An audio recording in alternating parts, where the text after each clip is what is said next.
Hello students, welcome back to BEST, and today we are going to start our chapter that is on market as a social institution part 2. So हमारे previous chapter में हमारे previous class में हमने पढ़ा था कि market क्या होता है. So हमने क्या क्या पढ़ा था, हम एक quick revision कर लेते हैं.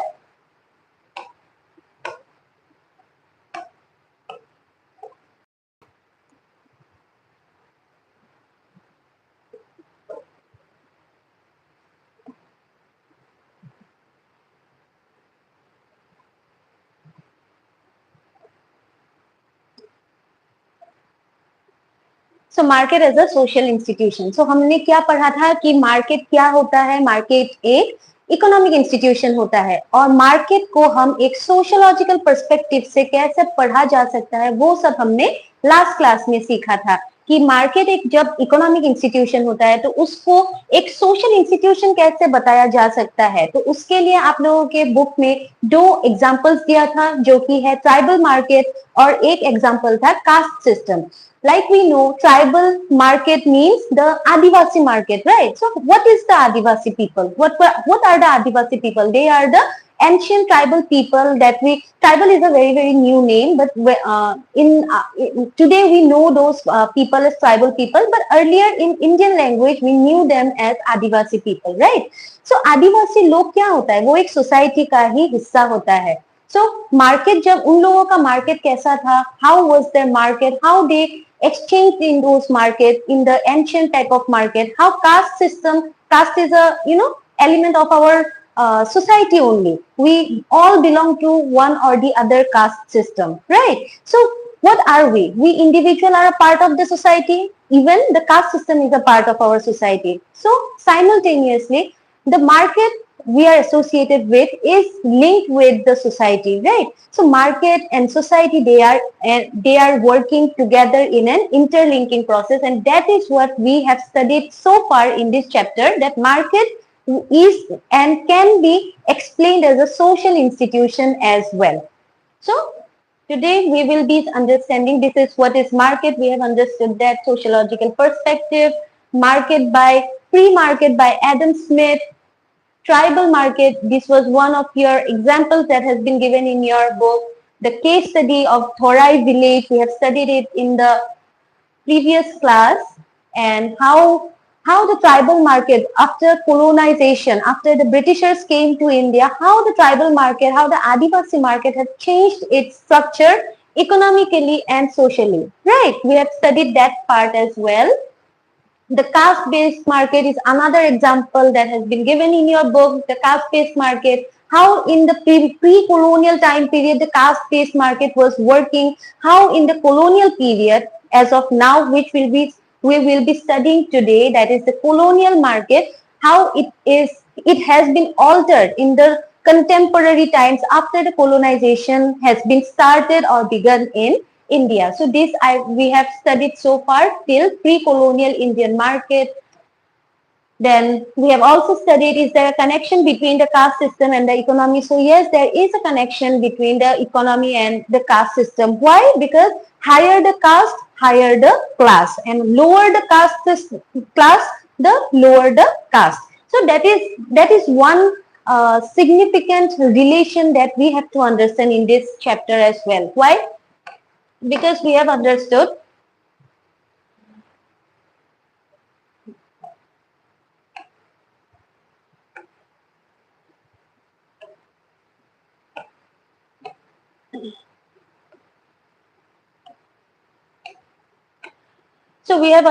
that this is the caste system. Here are the Brahmins, the Kshatriya, the Vaishya, and the Shudra.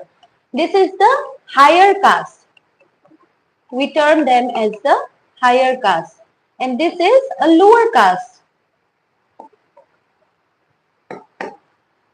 So पहले के जमाने में क्या होता था, जो हायर कास्ट के पीपल थे उन लोगों के पास बहुत सारा लैंड होता था. So if someone is having a big plot of land, that means he is having the profit that has been earning from time old ages. They have been earning those profits and they have been using them to migrate to other places, to urban areas, to anywhere in the world and gain education, opportunities, privileges, etc., etc.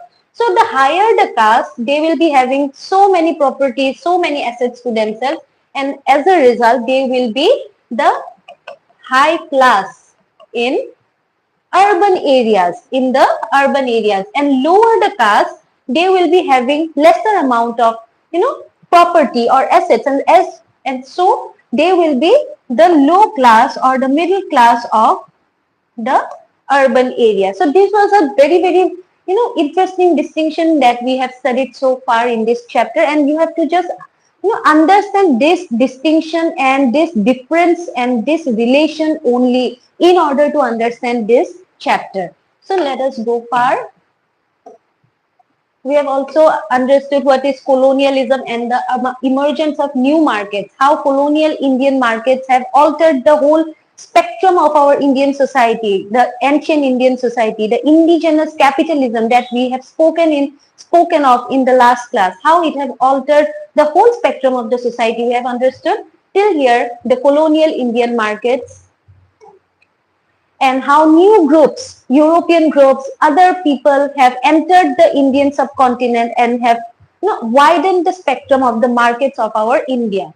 So these are the new groups, those are the Marwaris, and these groups have been taking the opportunities, the privileges, because they belong to the higher caste groups in the society. So today we will be starting from understanding capitalism as a social system. So first and foremost, we have to understand what is capitalism. So capitalism क्या होता है? Capitalism होता है when we talk about profit, this in very, very simple terms, it is termed as capitalism. So capitalism is only about profit making, things in the society. So when we talk about the earlier, topics, what were they? They were indigenous capitalism. They did not talk about profit and loss, right? They were only doing, self-sufficing themselves. वो बस इतना ही कमाते थे जो कि उनको जिंदा रहने के लिए काफी होता था. वहां पर कोई भी प्रॉफिट का कोई भी काम नहीं होता था. प्रॉफिट का काम कब आया? जब colonial people, the Britishers, colonial or the Britishers came to India, and with them they have brought with them a very alternative source of indigenous capitalism, that is modern capitalism. Just understand that modern capitalism, it is only talking about the profit making businesses. So the whole spectrum, the whole scenario of our society changed after the colonizers, after the Britishers entered the Indian markets. Marx understood capitalism as a system of commodity production. So it's a very, very important concept, the commodity production. What is a commodity production? Commodity means earlier जो चीजें हम use करते थे, जिनका कोई भी market value नहीं होता था, उसको आज के दिन हम मार्केट वैल्यू देकर खरीद के वो सब चीजें यूज करते हैं, उसको ही हम क्या बोलते हैं? Commodity. That means anything that has a market value, a value जो कि हम पैसे से खरीद सकते हैं, बेच सकते हैं, उसको ही हम कोमोडिटी मानते रहे. फॉर एग्जाम्पल, रिवर का एक रिवर जा रहा है. Earlier what happened? Anybody could go and extract water from the river. Nowadays, when we use the supply water, what are they? They are being extracted from the river as well, but we are paying a price to get that river water for our use, for our utility, right? So now water has become a commodity in the market, or production for the market through the use of wage labor. So now we have to sell our labor in order to suffice ourselves. Earlier, we were skilled laborers, we were peasants, we were small farmers, we had small lands, right? We could use our land or we could use our skills to suffice ourselves. वैसे ही हम गुजारा करते थे. पर अब क्या हो गया? वो जो ट्राइबल मार्केट का हम अगर एग्जांपल लेते हैं, जब कोलोनाइजर्स वहां पर इन्वेट कर गए, वहां पर क्या हुआ? जो कि ट्राइबल सोसाइटी था, वो लोग पहले बहुत सारे अपना इंडिजिनस चीजें बेचा करते थे. But when these capitalist Britishers came into India, their labor became their only source of income. जो जितना भी वो लोग काम करेंगे उतना ही वो लोग पैसा अर्न करेंगे. So that is called wage labor. So how these wage laborers came into existence in the society? Through the colonizers itself, and how, and because of the modern capitalism came into India, this labor system emerged very fast in the society. As you have already learned, Marx wrote that all economic systems are also social systems. So Marx had said that all economic systems are social systems. Why? All economic systems are social systems because in the society, the whole market is being, run by us individuals. That means we are a part of this market system. We are part of this economic system. Now, all economic systems are, from that we can, we can conclude that all economic systems are social systems because we are a part of the society. And since we are a part of the society, and through us the transactions, the exchanges, the money transactions are happening. So these economic systems are clearly defining that all economic systems are social systems. Each mode of production consists of particular relations of production, which in turn give rise to a specific class structure. Another thing we have to understand here is that all the modes of production, means all the means of production. For example, what are the means of production? The means of production, I will give you 3 examples. One is labor, one is land, right? These are the means of production. Another one is, for example, technology. So these are the means of production. How something has to, if something has to be produced, what do we need? We need labor who can work there, right? We need the land where the company will be, set up, or any school will be set up, or any kind of institution will be set up.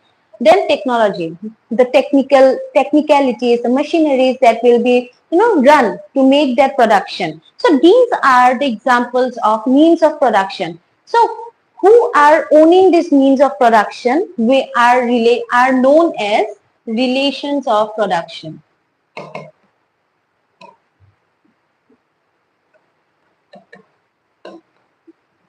So do you think everybody owns a land? No, right? Everybody in the society doesn't own land. Everybody in the society doesn't have the money to own the resources like land, labor, and technology. So what is the relation of production? Relation of production is that those who owns the labor, the land, the technology, and any kind of means of production for which the product has to be made, by which the product has to be made, is termed as the relation of production. It is the relation between the capitalist and the workers. So it is the relation between the capitalist person and the worker person. Why? Because the capitalist person will always have all the resources that is needed for the production of a commodity, right? For the production of a commodity, every kind of every kind of means of production he will be owning. And what is the relation of production? The relation that the capitalist has with the workers, the employees, and etc. etc. So these are the relation between the capitalist people we know as the bourgeois class, and the proletariat that we know as the workers class. So this is the main thing that Marx wants to tell us, that every economic system is a social system. Why? Because capitalist, who can become a capitalist person? Everyone who has the means of production. Who will have the means of production? The higher class will have the means of production, because everybody are not rich in the society. Now, who are the higher class? Like I have told you in the previous class, the higher caste, which were there in in the rural areas. Those are the higher caste. The higher caste that belong to the rural areas will migrate to the urban areas and become the higher class. And by that privileges and opportunities, they will gain the means of production, the land, the labor, the technology, and any means of production, and after that they will be they will become capitalists, right? So they will become capitalists, and after that the workers will become the laborers, and that is the relation of production that our economist, that is Karl Marx, wants to tell us. And this is what the meaning of whole capitalism is. Okay, that is why he says all economic system has a social base inside it. He emphasized that economy does not consist of things, but it's made up of relations between people. So this is what I have explained you just now, that everything that the economy has, everything that is in the market are not just things, are not just goods, but they are made up of relations between people, right? The capitalists, the workers, the employees, everything. So these are the relations between people. So we have to understand market as the relations of people and what kind of relation they have. Who are the richer people, who are the poorer people, who are the higher class, who are the middle class, who are the lower middle class. So I hope you have understood this concept of capitalism as a social system. So as a result, capitalism gives rise to two basic classes. Like I have told you, one is the capitalist class who owns the means of production. Like I have told you, what are the means of production? Like the workers, the laborers, the land, the technology, all these things are the means of production. And the second one is the lower class or the workers class, or we can say the proletariat. Proletariat are known as the workers class. So these are the two main classes, and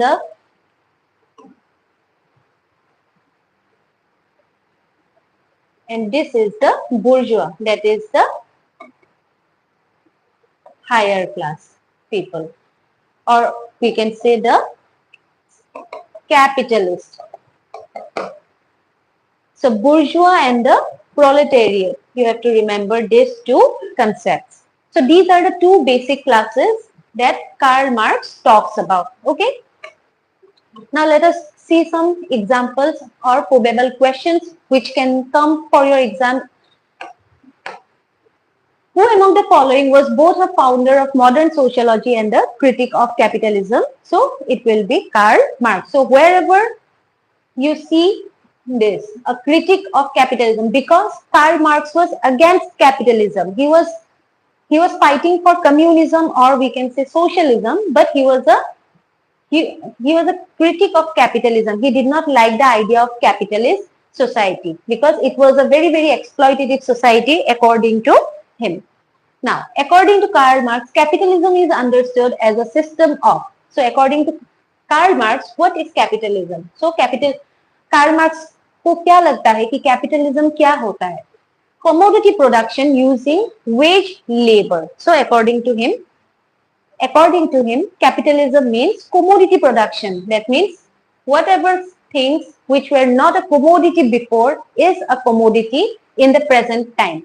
And how it is producing? It is producing with the help of wage labor. So capitalism means profit making, like I have told you. We always work for profit, for surplus, and how the surplus is, how capitalist people are gaining the surpluses by the labor that they get from the wage laborers or the workers. Which of the following statements best reflect Marx's view of the economy? So which statement reflects Marx's view? It is about relations between people in the process of production. So this statement has been said by Karl Marx. So this is a statement made by Karl Marx that relations between people is very, very important for the process of production. So this is a concept that we have understood just right now, that relations are a very, very big thing, are a very significant thing for commodity production. Someone will be the capitalist, someone will be the worker. In Marx's analysis, every mode of production gives rise to every mode of production.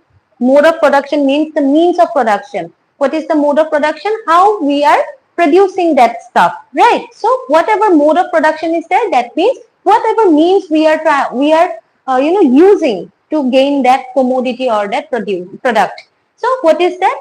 Social class structure. So in Marx's analysis, mode of production gives rise to class structure. Like I have told you, there are two basic class structures that has been given rise, right, due to capitalism, and that is the workers and the proletariat, or the bourgeois and the capitalist. So these are the two main classes that Marx talks about, that every mode of production gives rise to. According to Marx, the relation of production are linked with, all the relations of productions are linked with class structure in the society. Understood? I hope you have understood.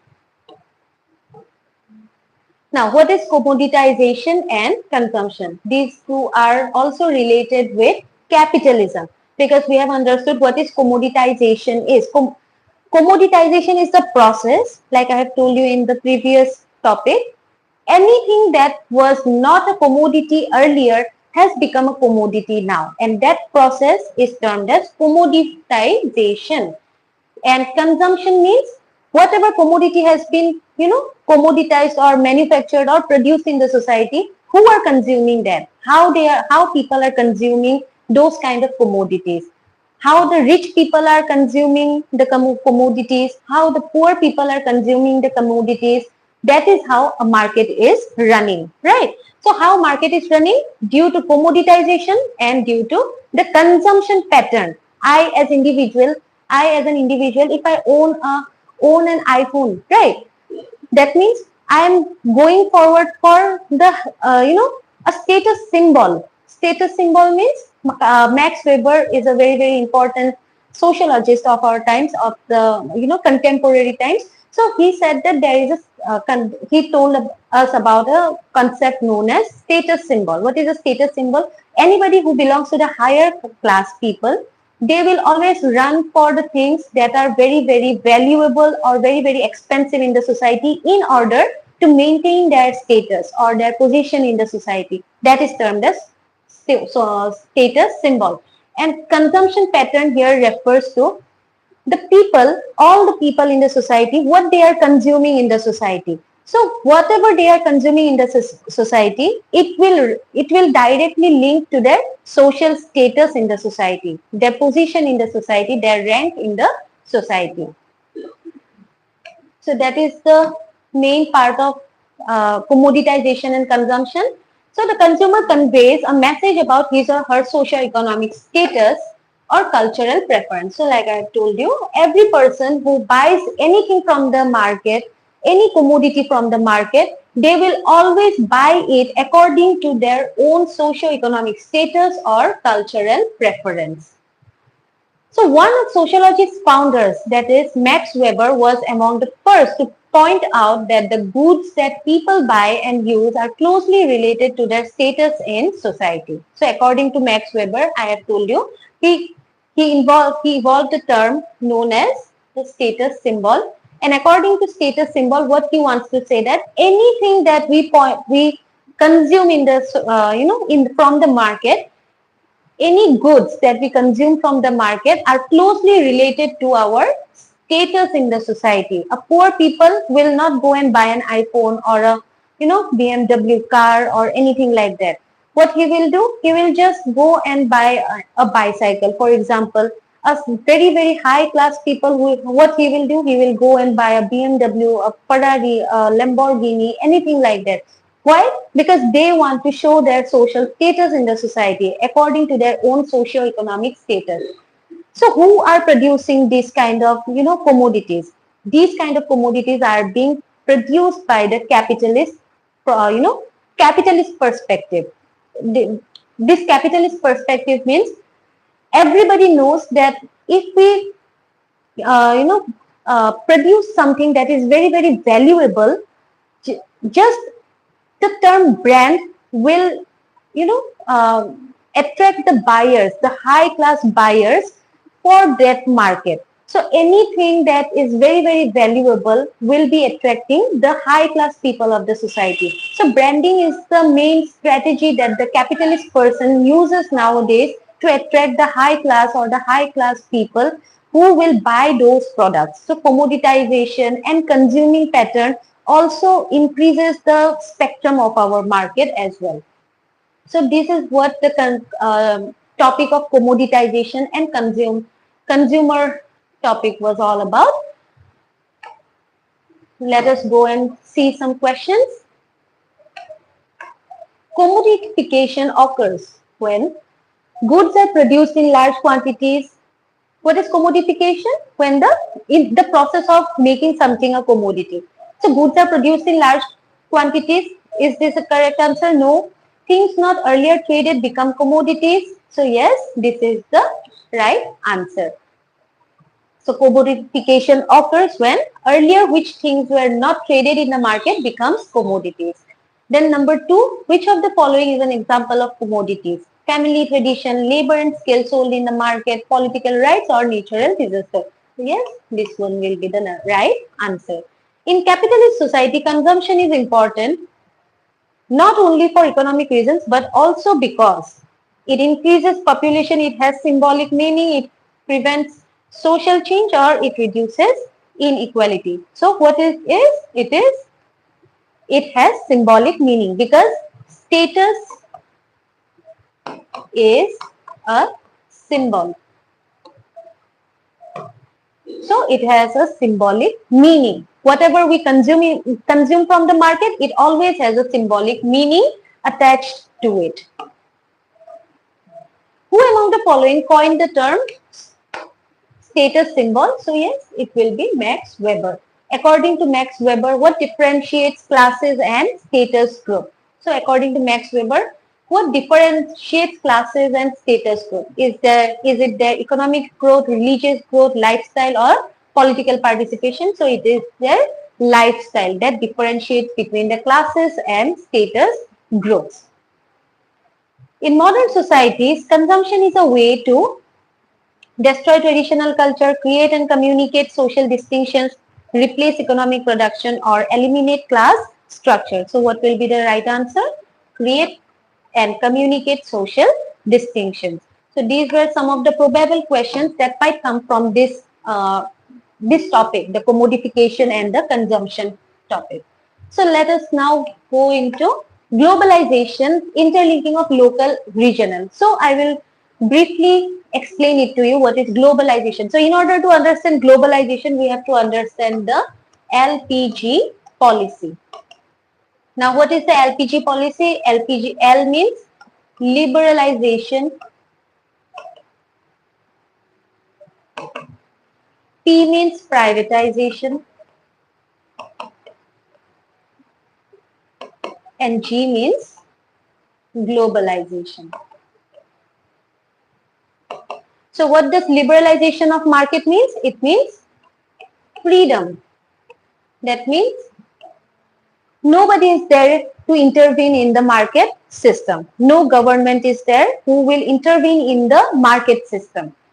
Privatization means since government is not interfering, right? Since government is not interfering, every private players are evolving in this market system. So that is called privatization. Privatization also refers to that government, when government sells their public properties or the public companies, public organizations to any public private capitalist players, private capitalist players. So that is termed as privatization. And globalization means we know how interlinking is done. So what this means is that suppose here am I live in, for example, I am from Guwahati, right? Assam, Guwahati. So I am writing here G. This is my local area. So this is my local area. Suppose this is Assam. This is Assam. That is our regional area. And this is whole India. This is our country. And suppose this is another country. That is B. Okay. I will give you one example. Suppose something is not found here. What will I do? I will go and purchase it from anywhere from Assam, right?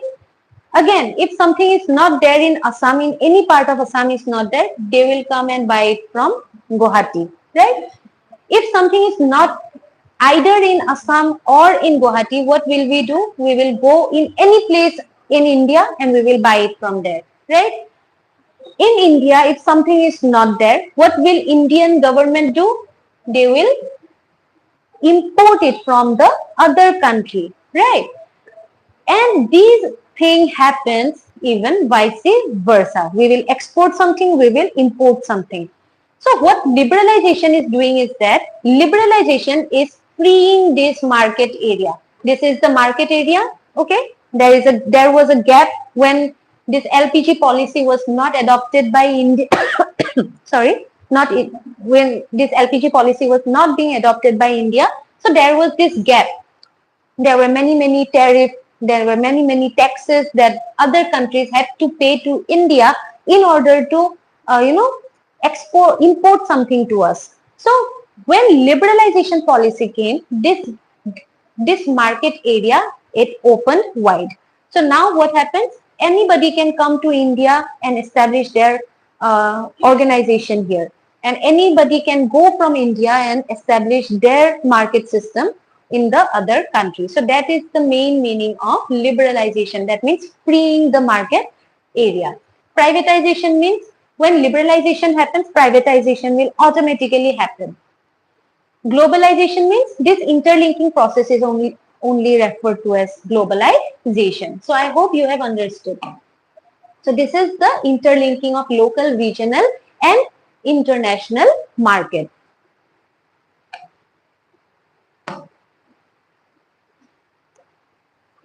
One example I have given, and it has been given in your book as well. One example is of the BPO, outsourcing, the outsourcing business. What this outsourcing business is, when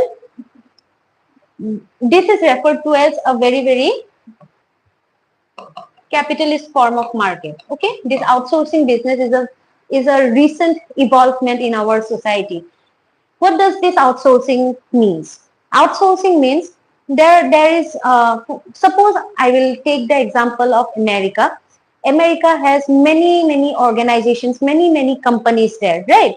But what their people thinks is that they cannot recruit their own people because it's very expensive. They cannot give so much salary to those indigenous people of America and run that company. So what these foreign countries do, they outsource their companies, their businesses to other third tier countries or any developing countries. Why? Because of cheap labor. So when they establish their call centers in third tier countries or any developing country, what happens in the developing countries? The developing countries will gain employment opportunities. Why? Because here we have many there is a gap of employment in any kind of third tier country or a developing nation. So what happens? We don't have employment. They will bring us employment and we will give them cheap labor. We will work for 10,000 rupees for a month, right? Or 15,000 rupees for a month. However, if American companies have to do that same work there, what will they have to pay? Suppose they had to pay them 1 lakh for 1 month. So that way, these capitalist people could not have, had the profit, gain the surplus or gain the profit that they should have made. So what they does, they outsource it to other third tier countries or developing nations. So this is the main meaning of BPO or call centers or outsourcing businesses or outsourcing industries. So this is a very good example of how these capitalist people, how they make profit from the wage labors that we provide for very cheap price, for a very cheap price. So I hope you have understood this. This is how globalization is working mainly. This is how globalization, privatization as well as liberalization is working. Now let us see some questions. India entered a new era of economic history in the late 1980s due to, so why did India entered into a new era of economic history. Why? State-led development. Is it because liberalization policies? Is it about social reforms? Is it about nationalization of industries? So yes, it will be, sorry, it will be liberalization policies. Which of the following is a central feature of globalization?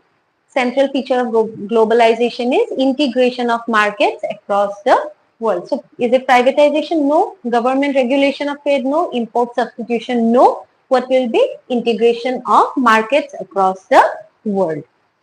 Which Indian industries are most connected to the global economy under globalization? Which are the Indian industries which are mostly connected to the global economy under globalization? Automobiles and textile, oil seeds and electronics, software and BPO, coal and steel. So yes, it will be BPO. Now, let's see the positive impacts of liberalization. So, liberalization, they have some positive as well as some negative impacts. So, what are the positive impacts? First one is economic growth. Why economic growth is there? Like I have told you, when this BPOs, come into our country or any third tier countries, what they does, they expands our employment structure. The more the employment opportunities, the more we will get money. So it enhances our economic growth of a country as well, the growth of a third tier or a developing nation. So as the vice versa, it creates job opportunities as well as global integration. Then there are technological advancements as well, because the more advanced we are becoming, the more, companies are coming to a third tier country or a developing nation, the more technologically we will be, strong.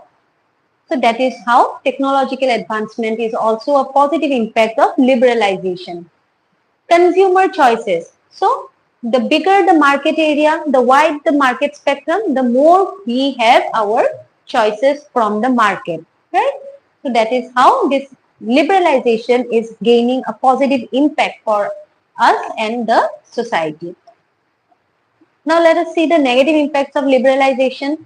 The negative impacts are, first one is social inequality. Social inequality, why? Because liberalization can contribute to social inequality as wealth tends to concentrate in the hands of a few, widening the gap between the rich and the poor. So what it does, liberalization, it enhances the gap, widens the gap between the rich and the poor. The job is very, very insecure.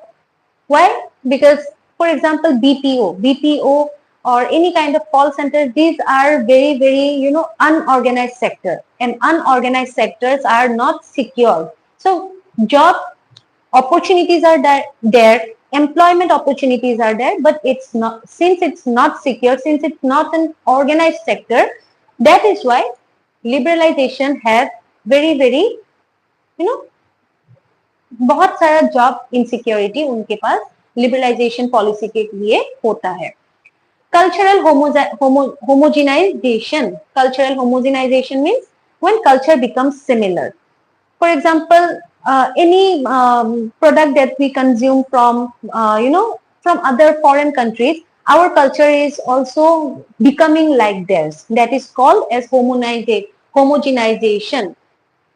Cultural homogenization. The influx of foreign products and ideas in a liberalized market may lead to cultural homogenization, eroding local tradition and practices. So many people nowadays are forgetting their local practices, and they are much enthusiastically, celebrating the foreign culture or foreign traditions. For example, Christmas. It's not our Indian tradition, but we celebrate it, very, very enthusiastically.